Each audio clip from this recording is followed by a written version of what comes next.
Friends, welcome to healthy food. ఈరోజు మీకు easy and healthy beetroot soya coconut rice చూపిస్తాను. దీన్ని మీరు ప్రిపేర్ చేయడానికి కేవలం 15 మినిట్స్ టైం పడుతుంది. దీనిలో నేను ఎటువంటి మసాలాలు యూస్ చేయను, కానీ ఇది టేస్టీగా ఉంటుంది. ముందుగా ఒక గ్లాస్ రైస్ తీసుకుని వాష్ చేసుకుని పక్కన పెట్టుకోవాలి. ఆ తరువాత స్టవ్ ఆన్ చేసి ఒక బౌల్లో వాటర్ తీసుకుని బాయిల్ చేసుకోవాలి. వాటర్ కొంచెం వేడయ్యాక 3/4 కప్పు సోయా చంక్స్ని తీసుకొని వేసి 2 మినిట్స్ బాయిల్ చేసుకోవాలి.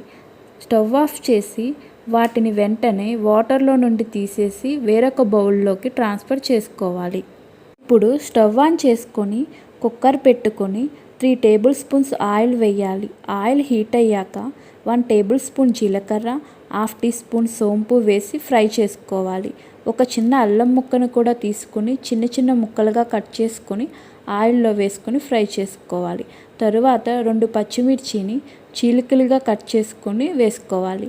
అలాగే ఒక మీడియం సైజ్ ఆనియన్ని కూడా స్లైసెస్గా కట్ చేసుకొని వేయించుకోవాలి. కరివేపాకును కూడా తీసుకొని ఫ్రై చేసుకోవాలి. ఆనియన్ గోల్డెన్ బ్రౌన్ కలర్ వచ్చినప్పుడు ఒక పెద్ద బీట్రూట్ని క్యూబ్స్గా కట్ చేసుకొని వేసుకోవాలి. మరియు క్యాప్సికమ్ను కూడా సన్నగా కట్ చేసుకొని వేసి 2 మినిట్స్ మూత పెట్టి ఉడికించుకోవాలి. తర్వాత ఒక కప్పు కొబ్బరి తురుము వేసి బాగా మిక్స్ చేసుకొని 1 మినిట్ ఫ్రై చేసుకోవాలి. తర్వాత ముందుగానే బాయిల్ చేసుకున్న సోయా చంక్స్ని కూడా వేసుకొని ఫ్రై చేసుకోవాలి. తర్వాత నానబెట్టుకున్న రైస్ను కూడా వేసి 1 మినిట్ ఫ్రై చేయాలి. ఇలా చేయటం వల్ల రైస్ పొడి పొడిగా ఉంటుంది. తర్వాత 2 గ్లాసులు వాటర్ యాడ్ చేయాలి. ఒక గుప్పెడు పుదీనా, కొంచెం కొత్తిమీర కూడా యాడ్ చేసుకోవాలి. 1 స్పూన్ మిరియాల పొడి కూడా యాడ్ చేసుకోవాలి. టేస్ట్కి తగ్గట్టు 2 స్పూన్స్ సాల్ట్ని యాడ్ చేసుకున్నాను.